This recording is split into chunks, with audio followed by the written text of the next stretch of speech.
Nifty 24,000-এর উপরে দাঁড়িয়ে রয়েছে। এখন কি 24,000-এর উপরে নিফটি সাস্টেন করতে পারবে? যদি সাস্টেন করে তাহলে পরবর্তী টার্গেট কি হতে পারে?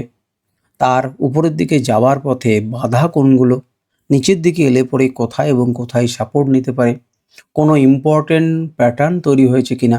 ক্যান্ডেলস্টিক কি বলতে চাইছে? এ প্রত্যেকটা জিনিসকে নিয়ে আমরা আলোচনা করব। মাল্টি টাইম ফ্রেম অ্যানালিসিস করব নিফটির। আমি সুররঞ্জন গঙ্গোপাধ্যায়, আপনাদের সবাইকে স্বাগত জানাচ্ছি। চলুন ভিডিওটা শুরু করি।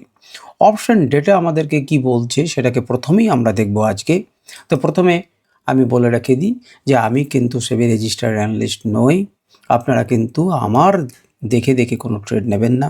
আমি আমার মতো করে অ্যানালিসিস করছি, নিজের মনের সঙ্গে মিশিয়ে নিন এবং তারপর সিদ্ধান্ত নিন আপনি কি করবেন। প্রথমেই আমরা যা দেখি সেটা পরের কথা। আমরা প্রথমেই আজকে ওপেন ইন্টারেস্টকে দেখছি। মনে রাখবেন এখানে একটি ডাটা, সেটা হচ্ছে কালকেই অর্থাৎ সোমবার দিন, কাল যদিও সোমবার নয়, তো পরশু সোমবার, তো সোমবার দিন কিন্তু আমাদের এক্সপায়ারি হবে।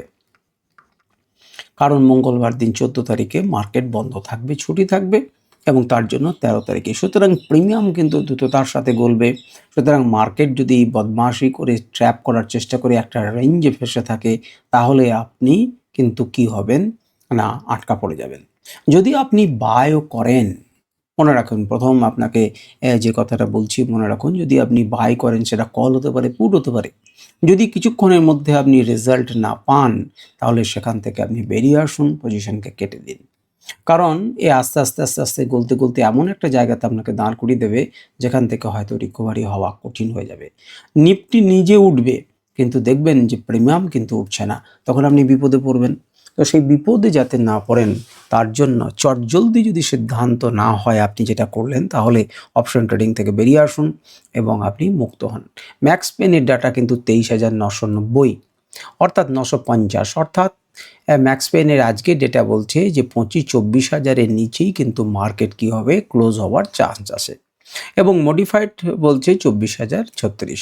আমরা যদি দুটোকেই ধরে নিই তাহলে মাত্র 86 পয়েন্টের মধ্যে মার্কেট কিন্তু সীমাবদ্ধ হতে পারে। এটা অ্যাকর্ডিং টু আমাদের অপশনের ডেটা আমাদেরকে বলছে। তো আমরা প্রথমেই 13 তারিখে নিফটির অপশন ডেটা যদি খুব ভালো করে লক্ষ্য করি, তাহলে দেখব কিছুদিন আগে সমস্ত যে পুটদেরকে ট্র্যাপ করা হয়েছিল, এখন দেখুন সমস্ত কলরা কী করেছে, মার্কেটের নিচের দিক থেকে সবাই পালিয়েছে। সবাই বলছে যে মার্কেট উপরের দিকে উঠছে, সুতরাং নিচের দিকে আমি যারা কল রাইট করেছিলেন তাদের কাছে আর কোনো উপায় নেই, তারা কিন্তু এক্সিট করেছে তাদের পজিশন থেকে। যেখানে খুশি আমি মাউসটা নিয়ে যাচ্ছি, আপনারা তাকিয়ে দেখুন, এটা হচ্ছে 24,000-এর স্ট্রাইক প্রাইসে। 24,000-এ দেখুন কল ওয়াই চেঞ্জ হচ্ছে -36,000, অর্থাৎ 36,000-এর বেশি কল ওয়াই লট কী করেছে না, এক্সিট করেছে তাদের পজিশন থেকে, ইন্ট্রাডেতে চেঞ্জ হয়ে যেত। অর্থাৎ তারা ভাবছেন 24,000-এর কল বিক্রি করে তাদের কোনো লাভ থাকবে না। 24,000-এর কল বিক্রি করে লাভ থাকবে না তার মানে কি? তার মানে 24,000-এর কলকে তারা সেল করেছেন, তাহলে সেল করে লাভ হবে না, মানে 24,000-এর কলের দাম নিশ্চয়ই উপরে থাকবে। আমি যদি ধরে নিই যে আমি 100 টাকাতে সেল করেছি, ধরুন 100 টাকায় সেল করেছি, তার সত্ত্বেও যদি দেখা যায় যে কি হচ্ছে না, মার্কেট যদি 120-তে থাকে তবেই তো আমার লোকসান হবে। যদি মার্কেট 80 টাকাতে থাকে সেল করার পর, তাহলে আমি এখানে বাই করতে পারতাম, তাহলে আমার 20 টাকা প্রফিট থাকতো। কিন্তু এখানে কিন্তু তা থাকছে না। তার মানে এরা কিন্তু ভয় পাচ্ছেন যে মার্কেট হয়তো 24,000-এর উপরে ক্লোজ হবে। সুতরাং আজকের অপশন ডেটা কিন্তু এটাই বলছে এবং ধীরে ধীরে আপনি যদি প্রত্যেকটাতে জায়গায় যান তাহলেও দেখবেন, আপনি যদি 24,250-তে যান তাহলেও দেখবেন একটা রেজিস্ট্যান্স আছে, কিন্তু যদি আপনি 24,200-তে যান তাহলেও দেখবেন রেজিস্ট্যান্স রয়েছে, কিন্তু ইন্ট্রাডেতে পুট ওয়াই চেঞ্জ হয়েছে। আপনি যদি 24,150-তে যান রেজিস্ট্যান্স আছে, আপনি যদি 24,100-তে যান তাহলেও রেজিস্ট্যান্স আছে, কিন্তু পুট ওয়াই চেঞ্জ কিন্তু রিমার্কেবলি এই অংশে বেশি হয়েছে। আপনি 24,050-এ গেলে পরে দেখবেন রেজিস্ট্যান্স আছে ঠিকই, কিন্তু পুট ওয়াই চেঞ্জ হয়েছে 26,000, সেখানে কল ওয়াই চেঞ্জ হয়েছে 12,000। তার মানে এই অংশগুলো থেকে ধীরে ধীরে মার্কেট বাড়তে পারে বলে এই অপশন ডেটা কিন্তু বলছে। কিন্তু আমাদের চার্ট কি বলছে? চার্ট কি এর সঙ্গে সহমত? কোথায় দাঁড়িয়ে রয়েছে নিফটি? তো দেখুন 275 পয়েন্ট উপরে উঠেছে মানেই 1%-এর বেশি উঠেছে মানেই কিন্তু আমি আনন্দে নাচবো তা নয়। আপনাকে সবসময় সতর্ক থাকতে হবে। এই সতর্ক থাকার নামই কিন্তু ট্রেডিং। আপনার ক্যাপিটালকে আপনি বাঁচিয়ে রাখবেন, আপনি ক্যালকুলেটেড রিস্ক নেবেন। 856 পর্যন্ত লো কিন্তু দেখেছিল মার্কেট এবং 74 অবধি তুলেছিল। 74 থেকে সামান্য খানিকটা নামিয়েছে, 24 পয়েন্ট নিচে নামিয়েছে হাই থেকে, আর নিচে থেকে তুলেছে কিন্তু 150 পয়েন্টের বেশি, 150-200 পয়েন্টের মতো কিন্তু তুলেছে। সুতরাং বায়ার্সদের প্রভাব অত্যন্ত বেশি, সেটা বুঝতেই পারছেন। অপশন ডেটাও কিন্তু সে কথা বলছে। এবারে আমরা দেখব যে এখন তো তাই হলো, দেখে কি মনে হচ্ছে? দেখে অপূর্ব মনে হচ্ছে। মান্থলি ক্যান্ডেলের যে কি সুন্দর আমাদের রেজিস্ট্যান্সটাকে ব্রেক করে দিয়ে মার্কেট উপরে উঠছে। মান্থলি ক্যান্ডেল শেষ হতে দেরি আছে কিন্তু উপরের দিকে উঠছে। উইকলি ক্যান্ডেল শেষ হয়ে গেছে, সে কিন্তু আপনাকে একটা প্রশ্ন চিহ্ন রেখে শেষ করেছে। একদম মাথার কাছেই কিন্তু আপনার রেজিস্ট্যান্স দাঁড়িয়ে রয়েছে। তাহলে মার্কেট যদি মনে করুন এখানে খুললো, তাহলে আপনি মনে মনে একটু আশ্বস্ত হবেন যে এখানে এসে কিন্তু সে সাপোর্ট নিতে পারে। একটু যদি নিচে আসে এর মাথা থেকেও সাপোর্ট নিতে পারে। সুতরাং আপনার কাছে উপরে যদি খোলে তাহলে সাপোর্ট নেবার জন্য জায়গা রয়েছে। কিন্তু নিচে যদি খুলে যায়, এমন কি হতে পারে যে নিচে খুলে সে উপরের দিকে যেতে পারে? হ্যাঁ, কেন হতে পারে না? আপনাকে মার্কেটকে উপর দিকে যেতে পারে এবং রিজেকশন খেয়ে আবার নিচের দিকে আসতেই পারে, বা উপরের দিকে উঠে যেতেই পারে, কিন্তু সেক্ষেত্রেও আপনাকে এ বাধা দেবে এবং এ বাধা দেবে। সুতরাং এখানে একটা জোরালো বাধা কিন্তু আপনি পাবেন, এবং সেটা যদি আপনি খুব মাইন্যুটলি হিসেব করেন তাহলে হবে 24,106। 24,100-র কাছাকাছি আপনার কাছে একটা রেজিস্ট্যান্স লেভেল আছে। আমি আপনাকে আনরাইভেলড মানে আমাদের যদি ইন্ডিকেটরটা লাগাই তাহলে খুব পরিষ্কারভাবে দেখতে পাচ্ছেন 24,151 থেকে 24,215 এখানে একটা রেজিস্ট্যান্স লেভেল আছে, যেটাকে ও বধ করতে পারেনি। এবারে এই যদি আমি এটাকে বিচার করি, যদি মনে করুন মার্কেট উপরের দিকে খুললো, এখানে উপরে খুললে পরে আপনি অবশ্যই নিশ্চিত থাকবেন এই যে কালো জোন, এই কালো জোন এবং এই 5 নাম্বার টার্গেট 24,482, এ কিন্তু আপনাকে বাধা দেবে। বাধা দেবার চান্স কিন্তু অত্যন্ত বেশি। এরা দুজনে মিলে একটা শক্তিশালী রেজিস্ট্যান্স লেভেল তৈরি করবে, এতে কোনো সন্দেহ নেই। সুতরাং এই আপনাকে রেজিস্ট্যান্স দেবে। এর উপরে কি উঠতে পারে না? পারে। এখান থেকে কে ভেঙে উঠতে পারে না? পারে। কিন্তু একটা বাধা দেবে, এটুকু আমি আপনাদেরকে বলছি, এটাকে বাধা দেবে। যদি নিচেও খোলে, এ কিন্তু ভেঙে যদি উপরের দিকে একটা টিকে যায়, এবং যদি দেখেন টিকে যায় মানে কিন্তু টিক, মানে আমি বলছি না সাস্টেন করছে, টিকে যাচ্ছে তা বলছি না, একটা টিকে যদি উপরের দিকে যায় এবং যদি উইকে যায় এবং যদি দেখেন এখানে রিজেকশন খাচ্ছে, তাহলে কিন্তু আপনার এখান থেকে মার্কেট পড়ে যাবার কথা। যখন পড়ে যাবে তখন কিন্তু এই অংশটা আপনাকে বাধা দিতে পারে পড়া থেকে, তখন কিন্তু আপনার কাজে লেগে যাবে।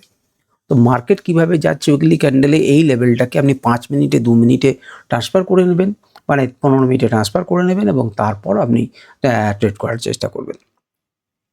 চলে আসুন ডেলি ক্যান্ডেলে উইকলি ক্যান্ডেলে আমরা দেখতে পেলাম যে মোটামুটি 24,100 লেভেলে বা 105 লেভেলে মোটামুটিভাবে আমার একটা রেজিস্ট্যান্স আছে।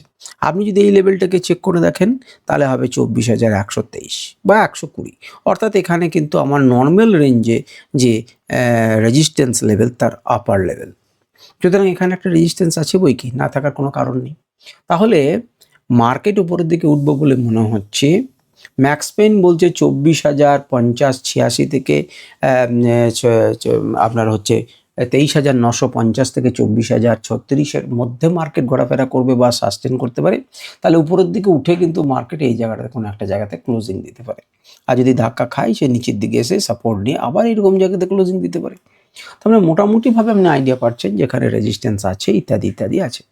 এবারে টুক করে একবার আমরা আনরাইভেলড ইন্ডিকেটরটাকে দেখি এবং তার লেভেলসটাকে দেখার চেষ্টা করি। দেখুন মাথার উপরেই রেজিস্ট্যান্স আছে। মার্কেট যখন উপরের দিকে চেষ্টা করছিল তখন কিন্তু ডট টু ডট সে কোন জায়গাতে ধাক্কা খেয়েছে, ঠিক এই জায়গাটাতে ধাক্কা খেয়েছে। উপরে আপনার কি রয়েছে? উপরে আপনার রেজিস্ট্যান্স আছে। এই রেজিস্ট্যান্সটাকে জয় না করলে পরে আপনি কিন্তু কোনো রকম সিদ্ধান্ত নিতে পারছেন না। এটা আপনার উপরের দিকে যাবার পথে একটি বড় বাধা। যে 6 নাম্বার লেভেল উপর থেকে নামার সময় আপনাকে সাপোর্ট দেবে এবং রিভার্সাল জোন হবে, এখানেও কিন্তু সে আপনাকে ধাক্কা দিয়ে মার্কেটটাকে নিচের দিকে নামাতে পারে। আর যদি এটাকে বাই চান্স ক্লোজ করে দেয় তাহলে ভালো কথা, আপনি পরের জন্য চিন্তা ভাবনা করবেন। মার্কেট দেখুন 24,070 থেকে 24,116 এই রেঞ্জে একটা রেজিস্ট্যান্স রয়েছে। তার মানে একদিনেও ইন্ডিকেটর, প্রাইস অ্যাকশন, এভরিথিং আপনাকে 24,100-র কাছাকাছি একটা রেজিস্ট্যান্স লেভেল আছে বলে ক্লিয়ার কাট সিদ্ধান্ত দিচ্ছে। এখন প্রশ্ন হচ্ছে, যদি আপনাকে লাইভ মার্কেটে এই সুযোগটাই না দেয়, মার্কেট যদি তার উপরে খোলে আর উপর থেকে যদি নিচে সাপোর্ট দেয়, তাহলে সেটি আপনাকে সাপোর্ট দেবে, হ্যাঁ কি না? আমরা যদি সিগন্যাল ইন্ডিকেটরটাকে ব্যবহার করি তাহলে কি দেখব? এক্ষেত্রেও দেখব যে নিচের দিক থেকে যে বাই লেভেলস সে দিয়েছিল, যেখানে আমরা বিশ্বাস করতে পারিনি, যেখান থেকে বাই লেভেলস দিয়েছে, আজকে দেখুন সে টার্গেট কোথায় না 3 এবং 4 নাম্বার টার্গেটে কিন্তু এসে দাঁড়িয়ে রয়েছে। এখন আপনার মুখে ছাই দিয়ে, আপনি কিছু খারাপভাবে নেবেন না, মানে আমার মুখে ছাই দিয়ে মনে করুন মার্কেটে এখানে চলে আসতে পারে, 5 নাম্বার লেভেলে খুললো, তাহলে কিন্তু একটা রিজেকশন পেয়ে নিচের দিকে আসতে পারে।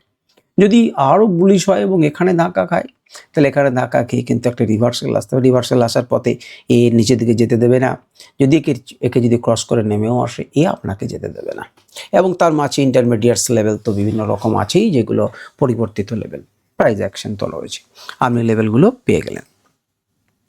চলে আসুন 1 ঘন্টা টাইম ফ্রেমে। এই 1 ঘন্টা টাইম ফ্রেমে এই যে উপরের দিকে যাবার কিচ্ছু না দেখে এটাকে তাকিয়ে থাকুন। তাকিয়ে দেখুন যে একবার মার্কেট একদিন এসে এইটার উপরে যেতে পারেনি। মার্কেট এখান থেকে একটা ধাক্কা খেয়েছে, স্বাভাবিকভাবেই ধাক্কা খেয়েছে, প্রফিট বুকিং করবে, একটা ধাক্কা খেয়েছে। কিন্তু ধাক্কা খাবার পরও সে উপর দিকে আবার ওটা চলেছে এবং মোটামুটিভাবে সেই রেঞ্জেই একটা আবদ্ধ রয়েছে। এখানে আপনি দেখতে পাচ্ছেন এটাকে বেরিয়ে গেছে এবং নিচে এসে এই জায়গাটাতে 15 মিনিটের ক্যান্ডেল তো এখানে দাঁড়িয়ে রয়েছে। এখন এখান থেকে একটা যদি যাওয়ার সময় ঝাটকা দিয়ে এখানে সাপোর্ট নিয়ে টক করে ওপর দিকে উঠতে থাকে, আমাদের কিন্তু কিছু বলার থাকবে না। আপনি এইভাবে একটা ট্রেন্ড লাইনকে অনায়াসে এঁকে রাখতে পারেন এবং সেই হিসেবে আপনি ট্রেড করবেন। আমরা প্রাইস অ্যাকশনটাকে একটু দেখে নিই। আমরা দেখি আমাদের লেভেলসের কোন জায়গায় রয়েছে। যেখান থেকে দেখুন সে সাপোর্ট নিয়েছে, মার্কেট নিচে নামছিল, খুব কাছাকাছি জায়গা থেকে সাপোর্ট নিয়ে মার্কেটকে ওপেন হয়েছে, এই জায়গাটা থেকে সাপোর্ট নিয়েছে, মার্কেট উপরে যাওয়ার চেষ্টা করেছে, এই অংশ ধাক্কা দিয়েছে, নিচের দিকে আবার এসেছে, আবার সেই লাইনটাকে ব্রেক করে দিয়ে সে রিটেস্ট করার জায়গাতে দাঁড়িয়ে রয়েছে।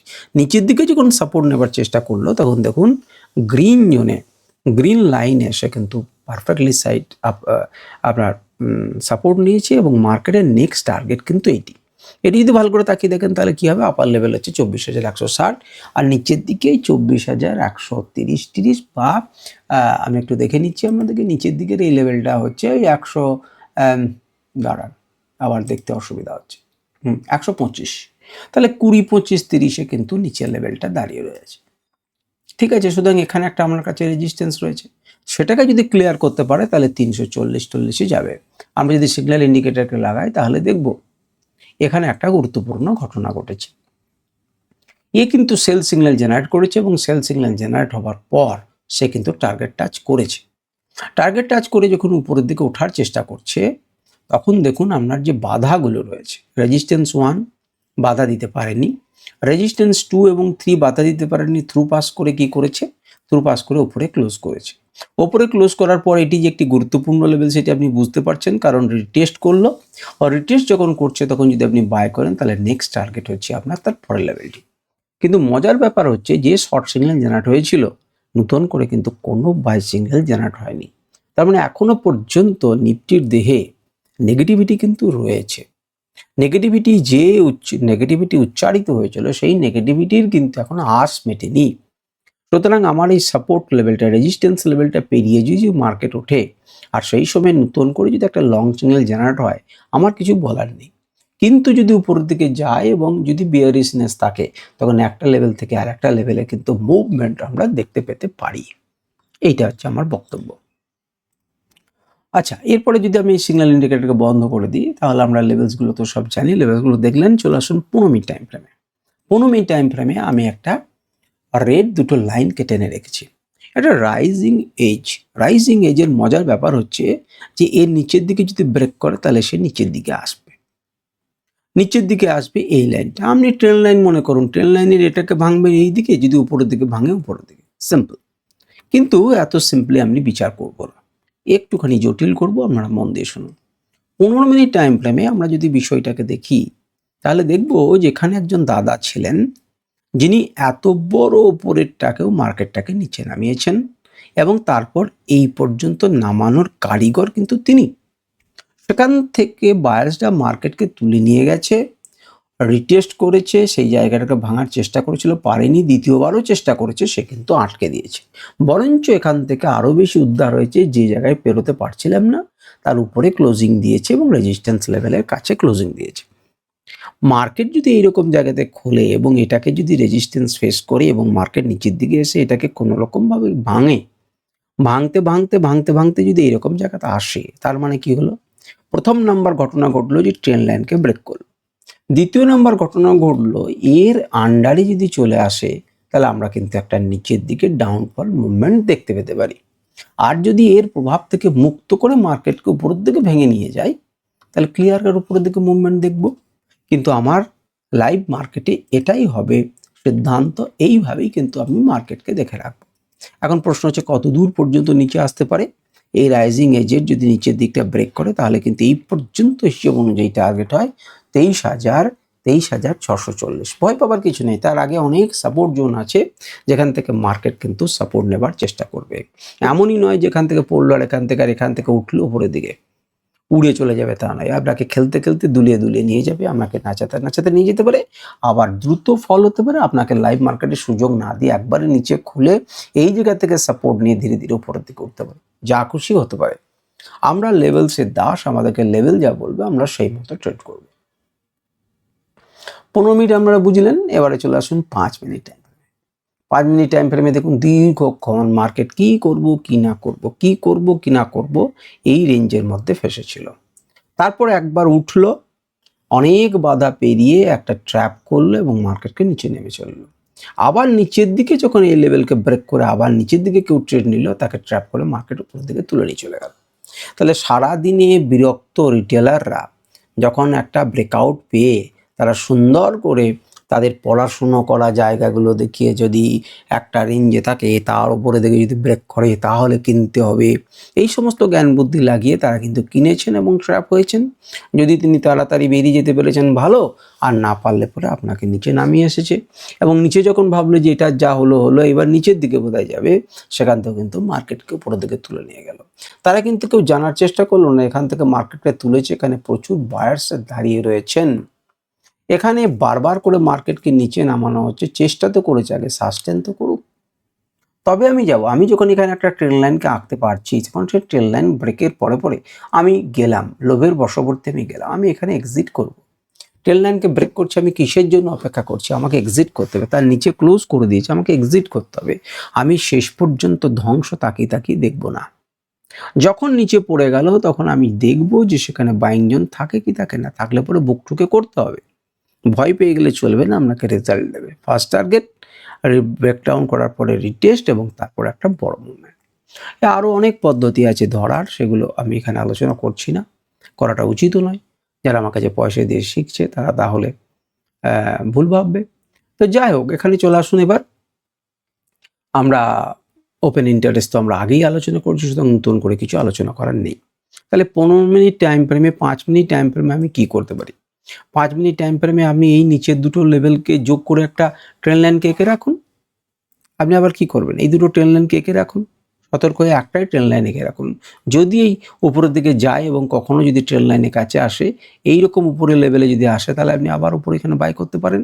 কারণ যতবার মার্কেটে এসেছে সে বাই করেছে, আপনি এমনি করে চলতে পারে, মেবি চলতে পারে।